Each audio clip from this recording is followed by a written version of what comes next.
No, I don't actually. It's very different. It was very, very different for me.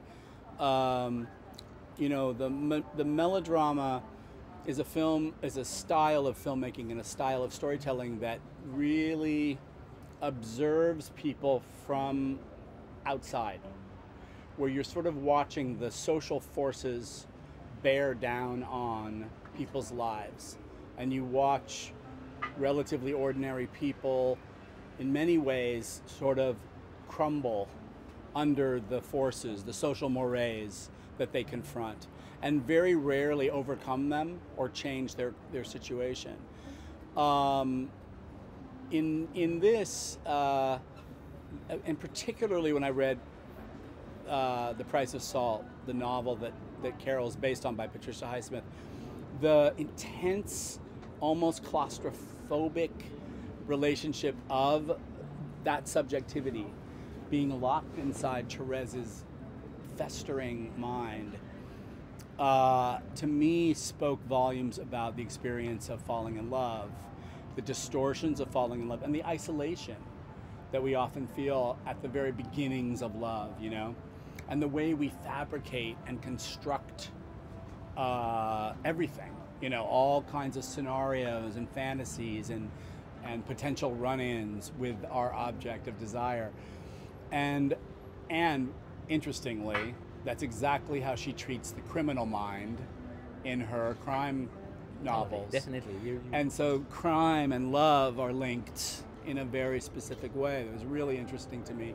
And I wanted to bring that into how we told this story. Also because the subjectivity shifts, begins with Therese, and by the end of the film, it ends up with Carol.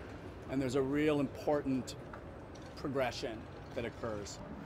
Well, I think it would be foolish to not acknowledge the progress we've made, the speed of a society changing before our very eyes about these things. I mean, I never would have imagined.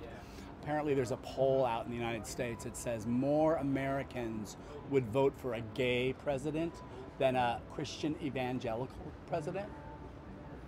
That's a change that could only be true in the last 5-10 years. That's fast for most societies. So while all of that is true, obviously, and so many other things. Yes, obviously that is not true everywhere in the world. That is not true everywhere in the United States.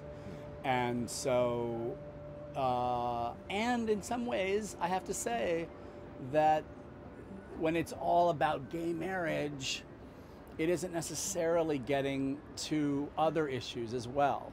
It's kind of, about a kind of affirmation from the state that is important legislatively. I get that. And I think it's important for young teenagers who are considering coming out. The world that they could be coming out into is very different and more forgiving, with more options for them, and that's essential. But I also think sexuality and identity are complicated and muddled. We don't just fit into one bracket or the other all the time.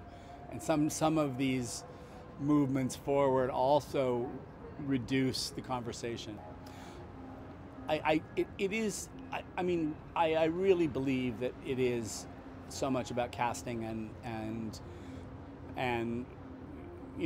that's not just something you're doing off a sheet of paper. My relationship with Cate, our history of having worked together on a very different kind of movie before, no doubt played into a kind of trust and a freedom with each other that I think is manifest in the film. But I don't know. I think it's I would say it's feeling that, and I think this is true for all the departments of film. They're all important. All of the creative work that goes into making a film is so essential. It's so beyond what the director does. And so you really need to trust and respect and listen to all of your partners, and maybe it's something as simple as that that they feel supported, that there's a foundation underneath them to give them the freedom to do what they do best, and maybe that's something that some directors can offer their creative partnerships.